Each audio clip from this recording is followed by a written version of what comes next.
Welcome to Global Village, and thank you for joining us today. We have two great guests today. Teresa Dinino, Superintendent of CUBE's School in Medicine Hat, and Reg Radke, Manager from Medicine Hat College in Brooks campus. Welcome to the program. Welcome. Thank you. Having him. Just to correct one thing, my position is Manager of Regional Stewardship. In addition, I do manage the Brooks campus, and I'm located at Brooks campus, but it's the regional area now. Okay, Teresa, could you tell us a little bit about the school? CUBE is a public charter school that has been in existence for the last 20 years. It was one of the very first three in Alberta and Canada as a result. We have a charter that's currently 5 years in length. We're in our 4th year of our 5-year charter. We are a school that provides educational programs for students, any student that wishes to attend, that is based on a philosophy of teaching that is holistic and integrated, cross-disciplinary, but it also provides a very personalized education program for each student based on current best practices as we find in the research, as well as data gathered from extensive assessments. Wow. Oh, that's very good. Reg, could you tell us a little bit about the success stories of the Medicine Hat College Brooks campus? I know you had a graduation, I believe, or ceremony on last week. Yeah, we had our annual awards ceremony for the Brooks campus last week, and that highlighted some of the success stories that we see, some of the students that attend at the campus there. Good examples. We recognized the highest achieving welder from our welding program that from last year. We had 11 students in that program, and before the last day of class, they were all employed by companies and businesses in Brooks. And Cipriano, he was our top student. And it's interesting, these students make quite a sacrifice. They have to pay for the program, and they also work full-time at another program in addition to attending the program. So we offer that program Tuesday evenings, Thursday evenings, and Saturdays to allow people to work at another job, and this is something they want to move into, and so it allows them to still be financially able to do this. So that was one example. We had another example of a young student who participated in our healthcare aid program, and she did that through distance learning. They can work on that through that program on their own time schedule, and they come to the campus for their practicum, for their labs and evaluations and exams. And again, she is employed, and she went through the program very successfully. So those are just a couple examples. Wow, that's good examples, and we wish all of them continuous success in the future for all those who passed and participated that the programs at the college in Brooks. We wish them good luck. What was the challenge that you had last year? Our biggest challenge has been and continues to be the acquisition of a facility that is suitable to support our program. Because of our population and the fact that we provide a very responsive, timely, and personalized program, the facility cannot be such that it limits. In other words, we require some breakout spaces, we require larger classrooms. Because of our integration, we do everything in the classroom. We don't have resource rooms or anything like that. So every child is in that, in an integrated environment, and we provide an inclusive education program through that. We need more floor space, we need storage space, we need meeting room and collaborative planning rooms, we need a library, Wow. We need a large enough gym so that we don't have to go outside and rent additional space in the community. Yeah, we need a facility that actually supports the program instead of hindering it. We have been in that same facility for 14, 15 years. It has served us well. You know, the relationship with Medicine Catholic Reader facility has been amazing. They maintain it extremely well. The fact remains is that it is not large enough for us, and it causes us to artificially keep our enrollment down because we simply don't have enough space in which to program for our students. So that's our biggest issue. So are they planning to expand, or what are their? We are actually at this point in time part of the Medicine Hat modernization project, and the minister announced last January, I believe, that we were part of that, and that one of the parts of that Medicine Hat High School building itself will be modernized for Cape School. So we're the tail end of that project, so we still have quite a number of years to go before we can actually move in. But there's great hope for that space so that it will allow us to serve our students better. Yeah, it will take some years before they complete the project. Right. Our moving in date as of now is September 2018. 2018. So we still have a few more years to go. We always are creative in our thinking and work outside the box in order to make things happen and to utilize our current facility as best we can. You know, the goal is to, the main goal is to provide a program for the students that provides them with educational experiences that are positive and successful. As Alberta Education says in the Inspiring Ed, success for every child, and preparation for 21st century learning, and that's what we aim for. And we have been working towards that since we opened our doors in '94.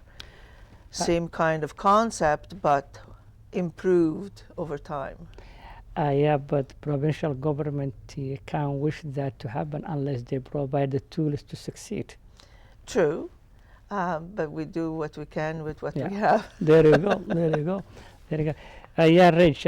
What are the important role of the community college for any given community in terms of economic growth and its retention?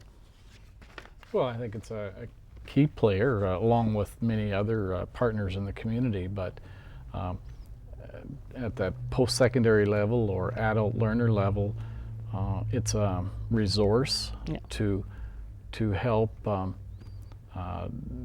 educate, train individuals to live and work in the community that we're in. Yeah.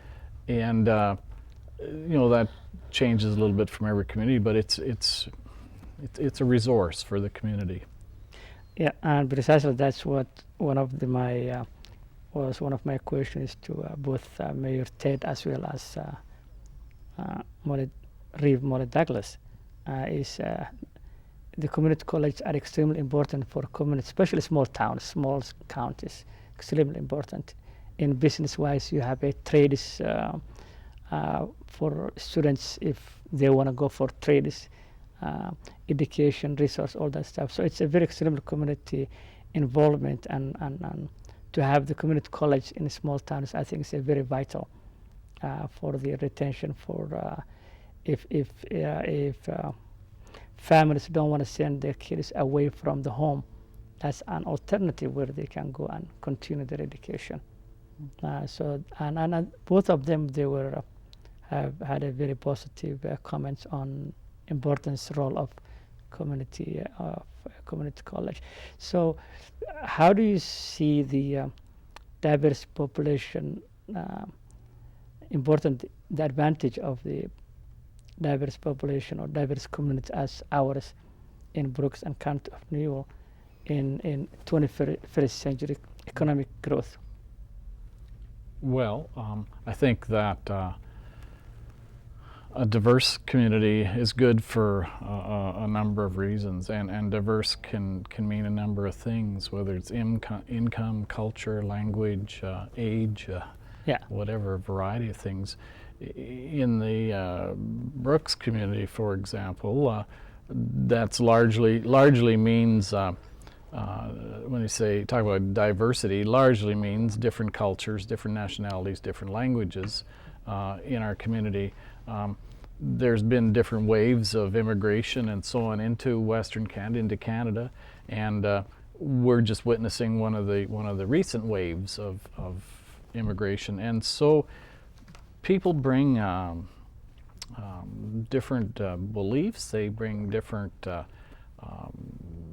entertainment, different languages, different food, different clothing, different business ideas. So there's just a lot of new ideas come into the community, and it helps our whole overall community to be more aware of what's going on in the world. It brings more ideas into the community in terms of business, in terms of opportunities, and really helps increase the educational awareness of our existing community in terms of new populations and different ideas. Thank you very much, Reg. Same to you, Teresa. We're a school community that is really truly very diversified. We have students from various parts of the world with different backgrounds and cultural norms, religious beliefs, and so on. We strive very hard to be aware of all of those within the school and to be accepting and to solicit input from all of our stakeholders within the school in the decision-making process so that we can provide an environment in which every child can, as I said, experience success in the learning and move forward. Literally, that is based on the belief that every individual counts and every individual has the right to be considered and valued and respected, and whose opinion needs to be considered throughout the programming at the school, whether it be for educational programming as well as co-curricular instruction or things like Halloween and Christmas feast. Yeah. And we adapt so that everybody can be included. So for us, it's a very, very crucial component of our program and our philosophy and our beliefs, that inclusiveness and that global aspect. We aim to instill in our students an understanding and awareness of as many cultures as possible, and to expose our students to all sorts of possibilities, and to provide them with settings that supports that diversity so they can work together, they collaborate, they support each other, they help each other, they cheer for each other, and they feel and empathize for each other every single day. Yeah, that's great. Thank you, Reg. When it comes to newcomers and diverse issue, people coming from, especially the new wave of immigrants coming, I think ESL is extremely important to many because English is not their native language. The college provides also ESL to the new Canadians, and now I believe Citizenship Canada comes up with a new vision of if you want to be going for citizenship, then you have to pass some sort of benchmark, I believe, from that. So you want to elaborate that a little bit? Well, yeah, it's in our still our primary language in our communities is English, Yeah. and that's a challenge for those people who whom English is not their first language. It may be a second, might be third or fourth language. Yeah. So to function and to live and be successful, English is important. We offer English language training at Medicine Hat College and both in Medicine Hat and at Brooks. Yeah. That is funded the program at Brooks is funded by Citizenship and Immigration Canada, and that provides free language training for new Canadians, not up until they become a Canadian citizenship. It doesn't include temporary foreign workers, but it does include anyone that is immigrated or moved into our community. That's a growing demand, and those people that are enrolling in those classes are very motivated to learn as adult learners, and often they are challenged with time and in their own lives and busy working schedule. So we try to offer that there. And for the citizenship test, yes, there's a new language proficiency test, and they have to meet and they have to pass a English language proficiency test and prove that they've passed that before they can take their Canadian citizenship test now. I see. Oh, okay. Okay. So would that be something that the college offers then? No, that to do that English language test for citizenship is administered through a contract, and actually in Alberta anyhow, that contract is held by Paragon Testing, which is a subsidiary of University of British Columbia, and they administer that language test. In our area, it's in Calgary and Lethbridge right now, where you can write that language test. Oh, okay. The same, I think, Therese, I believe you are also an immigrant. Yes, I am. And first generation, I believe. First generation, yeah. There you go. So that's what we have in similarity. When you first arrived to Quebec, I believe on our last discussion last time, you were about 7 years, 8 years. So English was not your first language, I believe, at the time. No. I immigrated straight into Montreal. I was just about a teenager, almost one. Quite a difficult time. In those days, there were no such supporting systems as English language, second language, or any kind of supports. The supports that the new immigrants received was from people from the same area of the world.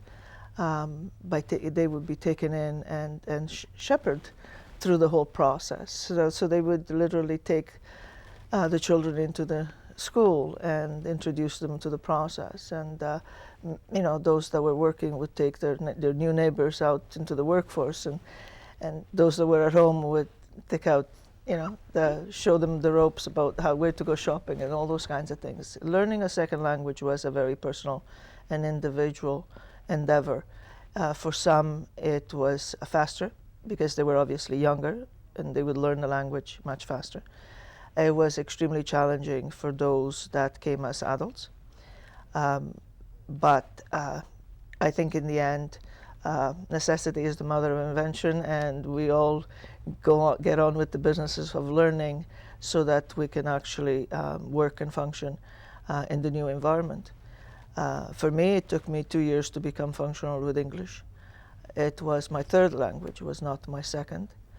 And having another language besides my native Italian was incredibly helpful. I would have struggled a lot more had I not had that. So once a second language is learned, then the third and the fourth become a little easier. But I am incredibly pleased and enthusiastic about what is happening in English as a second language across the province, and I'm sure across Canada. A lot of effort and a lot of resources are being put forth to provide new people into the country and into the province with opportunities in this area, which will allow them to be productive citizens and integrate into the community. So that is amazing, and it's really, really good in juxtaposition to what happened, 50 years ago. Now I'm dating myself, but that indeed was 50 years ago. So that's fantastic. We have English as a second language students. Some of them are funded, some of them are not, but they get the opportunity to engage in the classroom and to learn. I have great admiration for people who learn or are fluent in another language or several languages. It's mental gymnastics. It's just great, and great admiration for people that can learn and speak another language, and we do our little part to help them learn English. But you do speak different languages, speak Canadian, American, British, and all that stuff. Yeah, sure. Yeah, and Australian. Yeah. I think one of the challenge also that Reg is here also is the kids who were born here from immigrant families. Some of them sometimes end up also going to ESL classes, though the kid was born here, and that's also one thing that we discussed. And you had Yeah. children who were born here. So how do you navigate that problem? Because that's what some of the newcomers have, that dilemma that their kids were born here, and yet they will go for ESL, and that's a very unusual, if I might say. I grew up with a whole generation of young people that actually were in that situation back then. And we still have them. We still have parents that are not English speakers, and whose children are in public systems and therefore are English speakers. It does create a challenge. However, it is not a negative experience to have. It can be extremely positive, maintaining what's culture and language at home and integrating into their new environment, their new language, and their new culture outside of the home. So anything that can be done to support that, I think, in my opinion, is very, very, very good. Losing a culture, including the language, can be very detrimental. It's severing that umbilical cord that can be very traumatic. Allowing people to maintain and to simply add on another way of thinking and another way of doing things and another way of speaking enriches. It doesn't detract. I sure support that. Yeah, it's an add-on. It's an added value. It's not. You're not trying to subtract anything. It adds to the value. Yeah, but when kid is born here, their first language could be an English or the mother tongue of the immigrants. That's where the dilemma is. And when the kid is born here, if the kid speaks the language that's English, it gives an opportunity of equal footing for the rest of the class. That is true, but that doesn't mean that that young person must necessarily not learn and not have the experiences, the cultural experience from which the parents emanate. So yes, balancing. the child is born here, the child learns English as a first language and integrates into the learning environment just like everybody else on the same footing. But when that child goes home, mom and dad speak another language and they cook different foods and they dress differently and they dance through different music. That is, an incredibly positive experience, right? So there's also another group of students who are born here, but before they go to school, they speak the native language. So when they go to school, they're English language learners. Mm-hmm. Okay? Yeah. So what we need to do is provide the environment in which everybody can flourish, whether they are born elsewhere or whether they're born here within a different culture, whether they're speaking English or not, so that everybody has an opportunity. No, I fully agree. Yes, Raj. It's I do understand that, and that's just a challenge that we have to deal with and provide resources in our community. But equally, those children at that young age are they adapt quite well, Yeah. and they'll learn English language very quickly, and there's a lot of resources in our schools, and so yeah, it's an interesting challenge for them, but I think in the long run, it's an excellent experience too. Yeah, we always encourage people to keep their culture because cutting the umbilical, I think, is a very will be difficult, not even impossible, because first generation come their own culture, and they would like to see that culture also interact with their kids and their kids. So to keep the culture is always a beneficial to the community in general, as well as the generations coming. So it's a balancing of knowing this culture as well as the culture that you have. Quebec is a different environment where my generation, and I'm sure every other generation after that, has been balancing their own national identity and their own language with French and English, so that, you know, it's amazing to watch a smooth transition from one language to another seamlessly, depending on which person is speaking to the child at that point in time. Yeah. And you can have a conversation in 3 different languages simultaneously.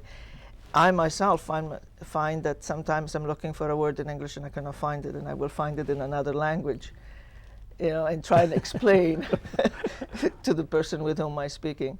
But that's fantastic. That is, you know, that cultural divergence is just extremely positive for society as a whole.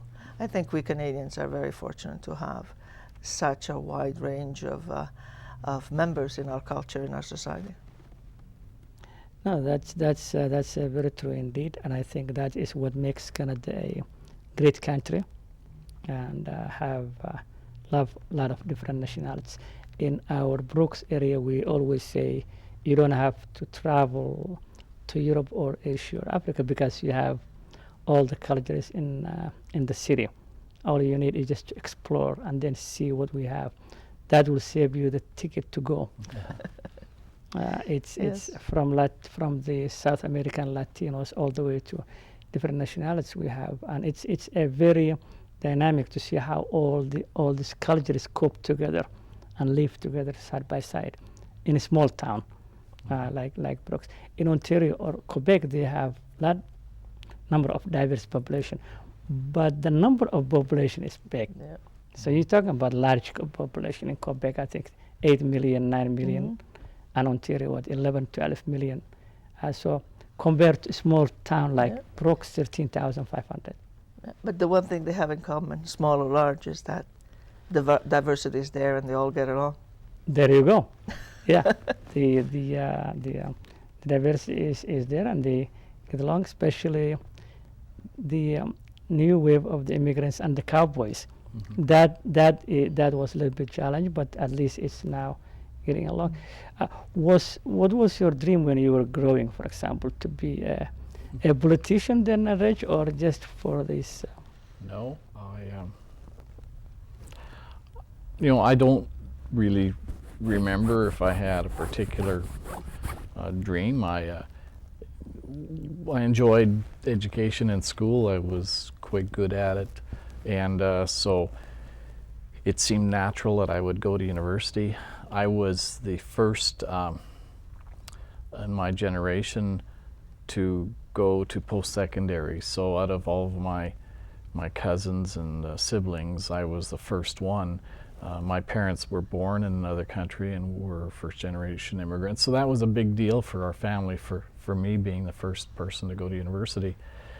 I ended up in education, and there were a lot of good teachers that I enjoyed and had, and so that's where I started out, and I kind of migrated back to my agriculture roots, and so since then I've been able to balance interests and passion both in education and agriculture in rural communities. So it's worked out reasonably well. This is the end of Global Village. Thank you very much for joining us. I would like to take the opportunity and thank Cincinnati College, County of Newell, City of Brooks for their continuous support. Thank you and have a good one.